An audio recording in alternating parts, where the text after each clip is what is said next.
some of the issues surrounding crypto and just talk a little bit about systemic racism and just financial freedom, um, and some of the politics surrounding crypto in regards to that. This is going to be a quick one, so it's not like I'm not going super into depth.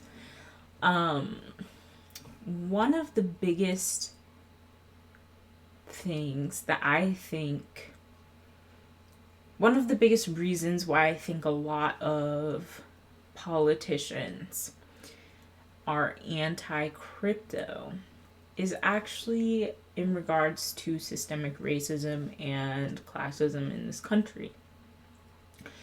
You know, classically, the financial infrastructure in this country serves the rich, the wealthy, and the white historically, right? That's pretty much fact, like, not really opinion. You know, when you think of Wall Street, do you think of like a bunch of black and brown people, or do you think of rich white people, men in particular, right? One of the biggest things about crypto is that almost half of crypto holders are actually people of color. And I think that statistic scares a lot of people. And I think that in general, people are just, well, when I say people, I mean, you know, classically the people who benefit from the current financial structure. So rich and wealthy and usually white. I think that they are very scared. Um, because crypto basically has the potential to not only grant the possibility of wealth to and working class people and people of color, but it also grants ownership over digital assets to working class people and people of color. This is something that traditionally in America has served and been in a very specific group of people that are usually the rich and wealthy. You know. And I think this is also why there's been a lot of fear mongering around crypto and, you know, Bitcoin and stuff in Congress. I don't know if y'all saw Hillary Clinton like a few weeks ago get on, I don't remember if it was a show or a podcast, but she was on there and she was just shit talking Bitcoin and crypto, and it was like, okay, we get it. We get it. You don't like it. But obviously, I mean, I doubt she even knows what it really is. But another, you know, a lot of old people are anti-crypto in general, and then actually, and this is kind of an interesting plot twist, is a lot of Democrats and blue are anti-crypto, and a lot of Republicans are pro-crypto. And that's a whole nother thing, but I think that the banks are very scared. I think that hedge funds are very scared. I think that, you know, the multi hundreds of millionaires and billionaires are that are not in tech are very scared. Because Momo, what are you doing? Because you know, it really has the potential to usher in like a new age where working class people and people of color, you know, can easily own digital assets and have the potential to get wealthy. And we've seen it happen. You know, it's been happening over the course of the last 7-8 years, normal people, fucking nerds, are getting very wealthy off of crypto.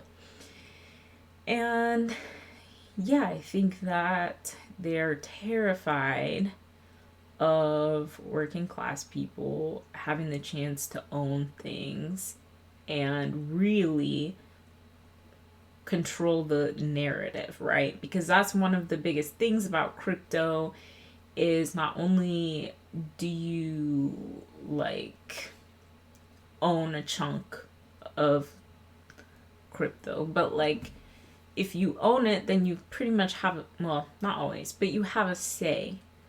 You basically own essentially like a teensy little slice of the network, obviously depending on how much you're invested, but that's not how things work right now with shareholders and fucking companies and boards and CEOs, right?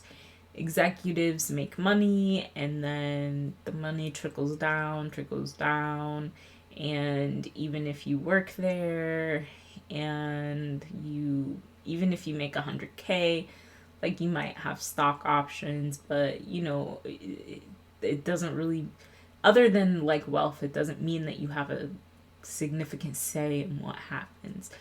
But it's a little bit different with crypto. Anyway, decentralization, I feel like I don't need to really explain that. I don't know. Oh, one of the things I was going to mention as well, one of the congressmen from the South Bronx was talking about immigration. And he basically asked, like, how does crypto and decentralized finance help immigrants, or people with families who are still in Mexico or in other countries. And remittance, which remittance is basically sending money to people abroad.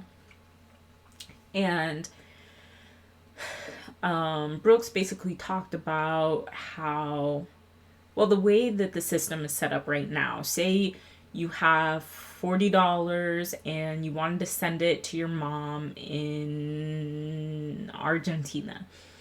Well, it's going to take time and it's going to take money. And this is the process of remittance. They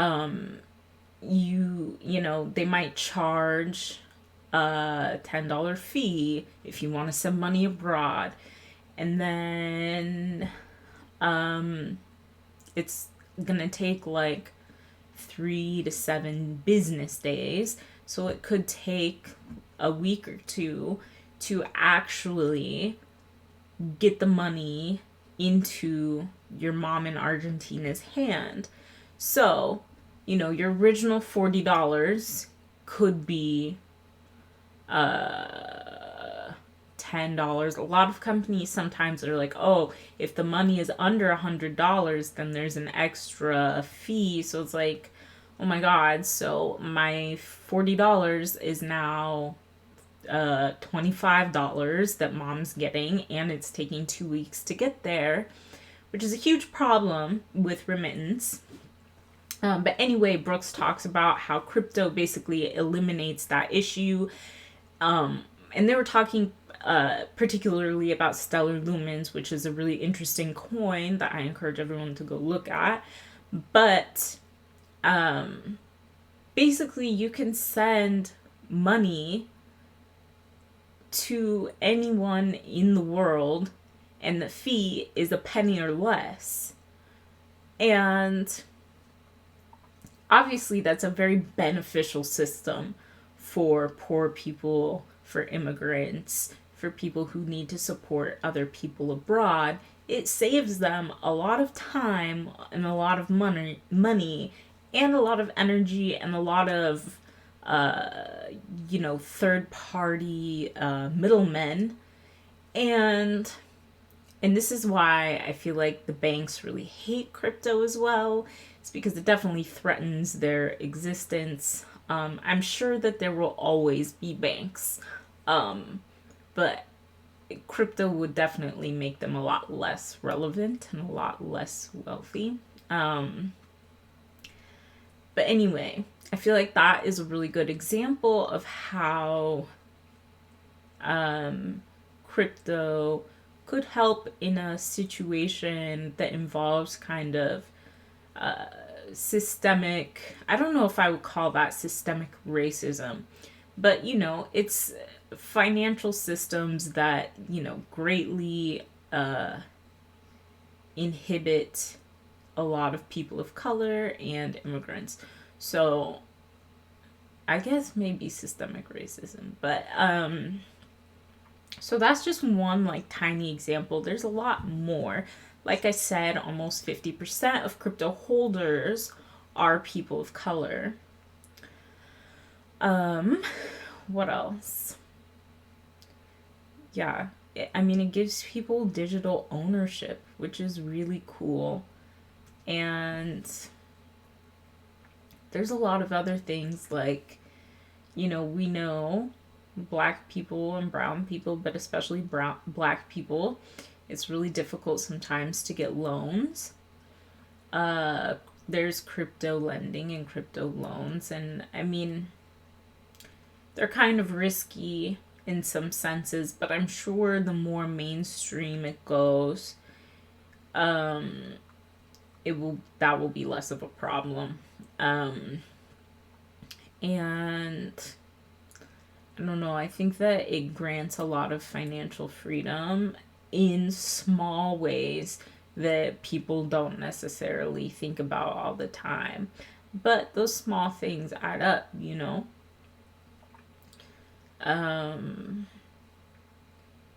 Yeah. I'm really hungry, so I'm gonna go. But that was my little slice of tidbit about some things about financial freedom and systemic racism in regards to crypto. Okay.